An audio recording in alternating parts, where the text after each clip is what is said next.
Hello बच्चों, let's see this question. This question says when a photon of light collides with a metal surface, the number of electrons, if any, coming out is only one, only two, infinite and depends upon factor. तो देखिए आपको ये simple सा पूछ रखा है कि आपके पास फोटो इलेक्ट्रिक इफेक्ट की बात करोगे किसी मेटल सरफेस पे, जब आपके पास फोटोन गिरते हैं तो इलेक्ट्रॉन्स का बाहर आना किन चीज़ों पे डिपेंड करता है ये पूछ रखा है। तो की कॉन्सेप्ट क्या होगा अपने पास,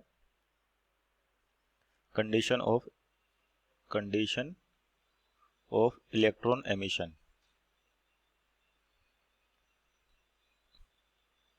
electron emission from metal surface, ये है आपके पास।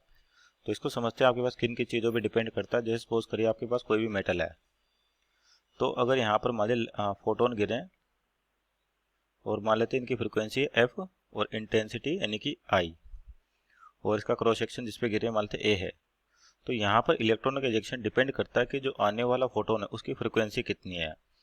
और इंटेंसिटी मतलब अगर एनर्जी फॉलिंग पर सेकंड अपन बढ़ा भी दें, लेकिन अगर उस एनर्जी के अंदर वो फोटोन नहीं है कि जिस पर्टिकुलर फ्रिक्वेंसी पे आपका इलेक्ट्रॉन इजेक्ट हो, तो उससे आपके पास इलेक्ट्रॉन बाहर नहीं आएंगे। मीन्स क्या, इलेक्ट्रॉन इजेक्शन के लिए आपके पास इलेक्ट्रॉन इजेक्शन, इसके लिए कहते हैं स्पेसिफाइड फ्रिक्वेंसी चाहिए जिसको बोलते हैं थ्रेशोल्ड फ्रिक्वेंसी।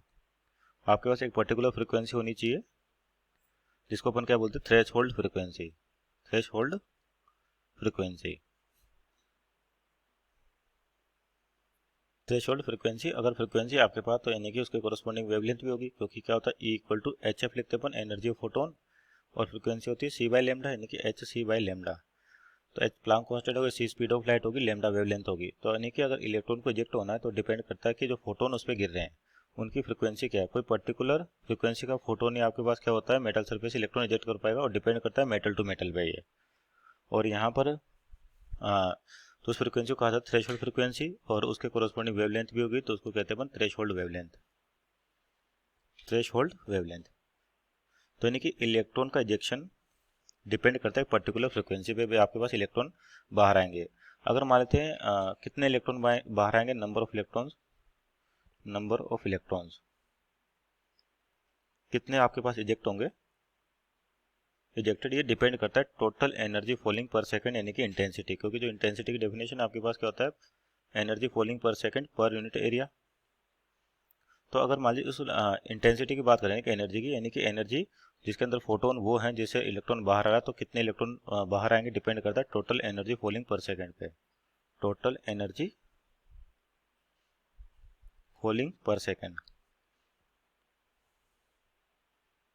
इस पे डिपेंड करता है आपके पास, जिसको अपन डायरेक्ट तरीके से क्या कहते हैं, इंटेंसिटी। तो मीन्स आपका इलेक्ट्रॉन का इजेक्शन यहाँ लिखा होगा, photon of light collides with metal surface, number of electron if any coming out. तो option number D depends upon factors. इस option number D is our right answer. Hope you understood well, best of luck.